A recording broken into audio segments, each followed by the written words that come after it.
অদ্বৈত গদাধর শ্রীবাসাদি গৌর ভক্তবৃন্দ। হরে কৃষ্ণ কৃষ্ণ কৃষ্ণ হরে হরে, হরে রাম রাম রাম হরে হরে। হরে কৃষ্ণ। কি নাম হরে কৃষ্ণ প্রভু। আমাদের নামটা সভাপতি। সকলকে ভক্তিপূর্ণ প্রণাম জ্ঞাপন করছি। যে চান্দিনা নামট্ট ভক্তবৃন্দ, আমি অত্যন্ত আনন্দিত হয়েছি এখানে আসতে পেরে। চান্দিনা আমি এসেছিলাম কালীবাড়িতে প্রোগ্রাম করেছিলাম। অত্যন্ত আনন্দের বিষয় যে এখানে একটা আমাদের জায়গা করে হয়েছে ইস্কনের নামট্ট বা ইস্কন প্রচার কেন্দ্র অত্যন্ত গুরুত্বপূর্ণ। আমাদের উচিত ছিল প্রভুপাদের সংস্থাকে প্রচার করা। প্রভুপাদ অনেক কষ্ট করে এই সংস্থা আমাদের উপহার দিয়েছেন। আমাদের যদি কোনো কাজ থাকে, কৃতকাজ থাকে, সেটা প্রভুপাদের মিশনকে প্রচার করা। আমি আশা করব যে আপনি সকলে কৃষ্ণ ভাবনাতে প্রচার করবেন। যদি এই জড়জগৎটা খুব দুঃখালয়ম অসারশতম, এটা দুঃখের আলোয়, সুখের আলোয় এখানে নয়। এই জগতে মানুষ নিরাপদ আশ্রয় চায়, বাসস্থান, নিরাপদ রাস্তা চায়, নিরাপদ হাসপাতাল চায়, তাই না? আসলে জগতে কোনো নিরাপদ নেই। রাস্তা নিরাপদ, বাসস্থান নিরাপদ, হাসপাতাল নিরাপদ, কোথাও নিরাপদ না, সকলেই অনিরাপদ। কোথায় নিরাপদ?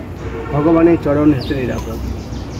অশোক অভয় অমৃত আধার তোমারও চরণদয়, তাহাতে এখনো বিশ্রাম লভিয়া ছাড়িনু ভবের ভয়। যখন কোনো ব্যক্তি ভগবানের চরণে প্রপত্তি করে, আত্মসমর্পণ করে, তখন সমস্ত ভয় থেকে মুক্তি লাভ করে। তাছাড়া জড়জগতে কোথাও নিরাপদ নেই। রাস্তা নিরাপদ নয়, বাসস্থান নিরাপদ নয়, হাসপাতালও নিরাপদ নয়। ভগবানের চরণ হচ্ছে নিরাপদ। আমি আশা করব এই কলিযুগের অত্যন্ত পতিত যুগ, এই যুগটা হচ্ছে কলহপূর্ণ। কলহের দ্বারা এটা খুব আবৃত। এই যুগে কোনো গুণ নেই, শুধু দোষের সমুদ্র। একটা গুণ আছে, অস্তিহি এক মহান গুণ।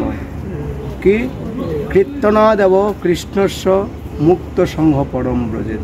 কিন্তু ভগবান শ্রীকৃষ্ণের দিব্য নাম কীর্তন করে, ভগবানকে স্মরণ করে, সমস্ত কলহতে মুক্ত ভগবত ধামে গমন করবে। বলে হরে কৃষ্ণ হরে কৃষ্ণ হরে কৃষ্ণ কৃষ্ণ কৃষ্ণ হরে হরে হরে রাম হরে রাম রাম রাম রাম হরি নাম শুধু সমস্ত কলহকে প্রতিহত করতে পারবেন না। কলিযুগ অত্যন্ত পতিত যুগ।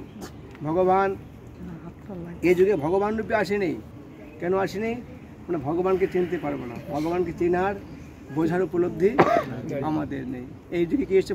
ভগবান তিনি ভক্ত রূপে এসেছেন।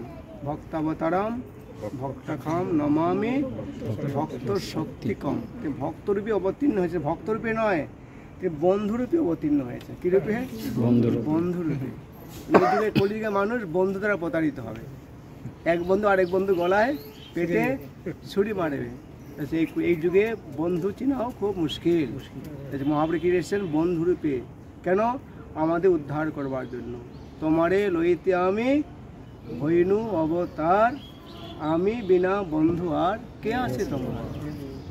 হে বদ্ধ জীবগণ, কলিযুগে আমি ছাড়া তোমাদের বন্ধু এই জগতে কেউ নেই। আমি আশা করব মহাপ্রভু চরণে প্রপত্তি করবেন।